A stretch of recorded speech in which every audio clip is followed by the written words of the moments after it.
Bismillahirrahmanirrahim.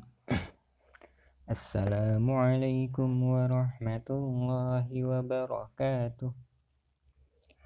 Hai teman-teman kelas 3, apa kabarnya kalian semua? Semoga dalam keadaan sehat dan tetap bersemangat dalam menuntut ilmu. Berjumpa kembali di sentra Imtak bersama Bapak Miftahul Huda. Teman-teman, sebelum memulai kegiatan, Bapak mengingatkan untuk jangan lupa membaca doa terlebih dahulu. Baik, teman-teman, hari ini kita membahas tema energi. Ya, jadi kita akan membahas tentang energi. Apa itu energi, bagaimana pemanfaatannya, ya. Namun Bapak hanya menyampaikan sebagian kecil saja, selebihnya nanti teman-teman dapat mempelajarinya di sentra sains. Baik, kita bahas energinya ya teman-teman. Yang pertama, apa sih energi itu? Energi adalah daya atau kekuatan yang diperlukan untuk melakukan berbagai proses kehidupan.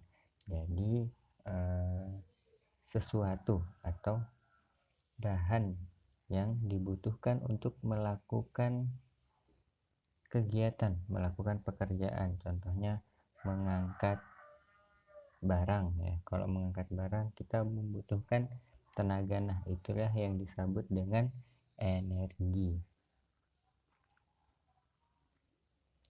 Dan juga untuk menghidupkan listrik, nah itu juga dibutuhkan energi, namanya energi listrik.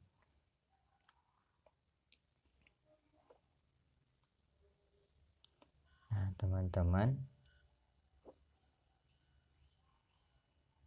energi tidak dapat diciptakan tetapi dapat diubah bentuknya. Tidak dapat diciptakan dan tidak dapat dimusnahkan, tetapi dapat diubah bentuknya. Contohnya dari energi listrik kemudian dirubah menjadi energi panas, seperti setrika. Itu adalah perubahan dari energi listrik dirubah menjadi energi panas. Atau juga mengubah energi listrik menjadi energi gerak seperti kipas angin. Ya, jadi energi itu tidak dapat diciptakan atau dimusnahkan, tetapi dapat dirubah bentuknya dari bentuk satu ke bentuk yang lainnya. Nah, teman-teman, energi yang ada di bumi ini yang paling besar adalah matahari. Jadi, matahari merupakan sumber energi terbesar yang ada di bumi. Untuk apa sih energi matahari ini? Yang pertama, dimanfaatkan manusia untuk mengeringkan pakaian. Salah satu manfaat aja, bagian dari manfaat energi matahari.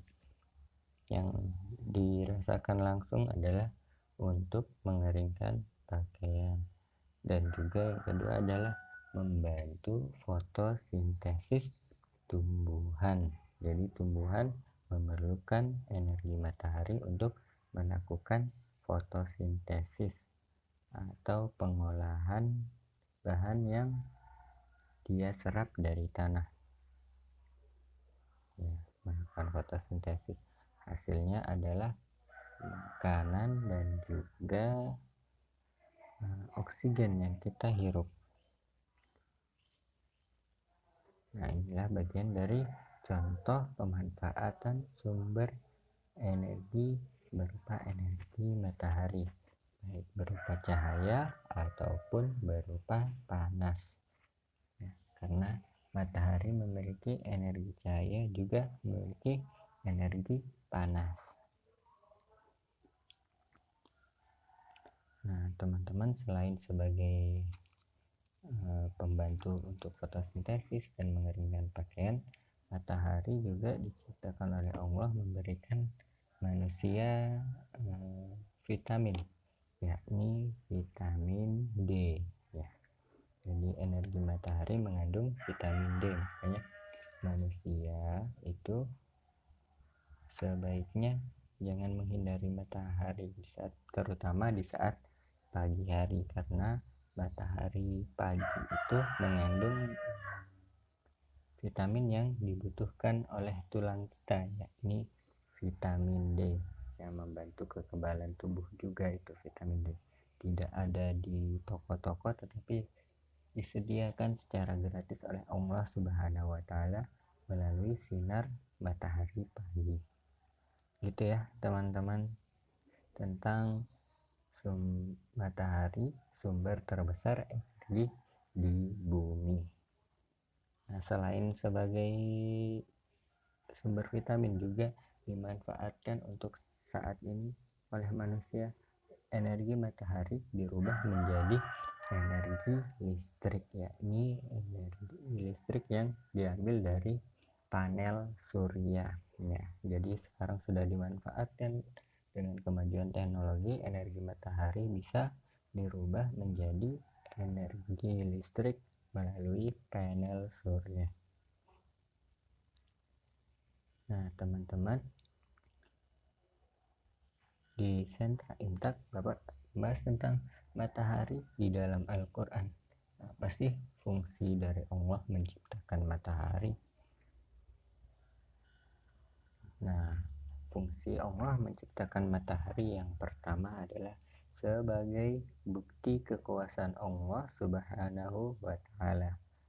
Hal tersebut diungkapkan di dalam Al-Quran surah Asy-Syams ayat 1 sampai 4. Allah bersumpah di dalam surah tersebut dengan nama matahari. Nah, yang kedua adalah sebagai sumber energi cahaya. Jadi Allah menyebutkan bahwasanya matahari itu memiliki cahaya di dalam Quran surah Nuh ayat 16.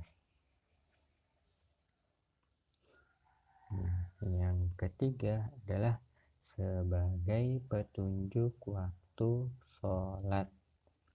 Allah menyebutkannya di dalam Quran surah Al-Isra ayat 78. Allah memberikan petunjuk bagaimana manusia melaksanakan sholat. Umat muslim melaksanakan sholat di waktu apa saja disebutkan di dalam Quran Al-Isra. Ketika matahari seperti apa, nah itulah sebagai petunjuknya untuk waktu sholat bagi manusia. Nah, yang keempat, fungsi dari matahari di dalam Al-Quran adalah sebagai petunjuk bayang-bayang atau sebagai petunjuk arah ya, karena bayang-bayang manusia ini menunjukkan, bisa digunakan sebagai arah, sebagai petunjuk arah ya.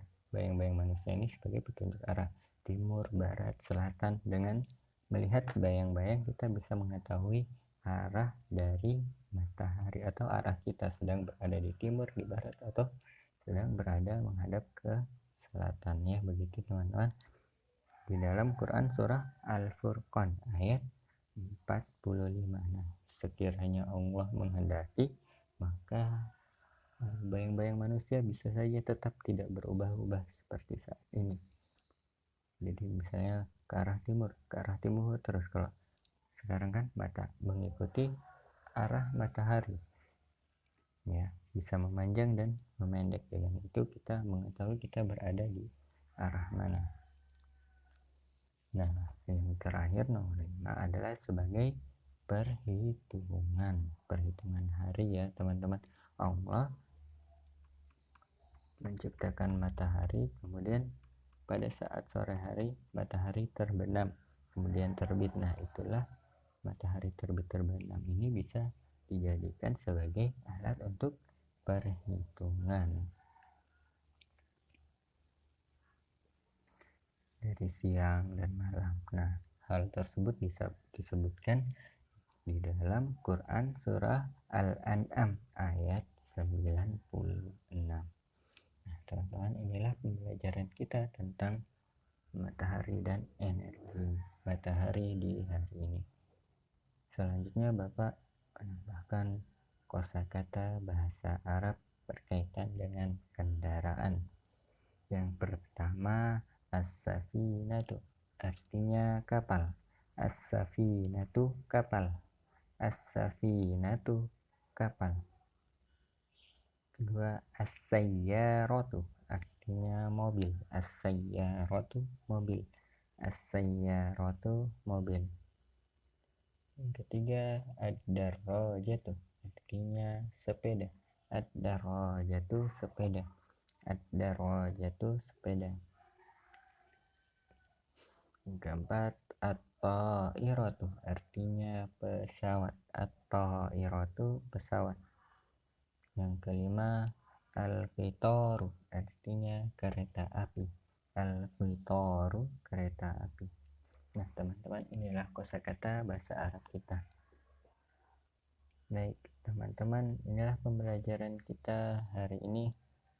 Semoga teman-teman mendapatkan manfaat dari apa yang Bapak sampaikan. Terima kasih sudah mendengarkan penjelasan tentang pembelajaran energi hari ini. Semoga teman-teman mendapatkan manfaat dan ibrah. Bapak akhiri, wassalamualaikum warahmatullahi wabarakatuh.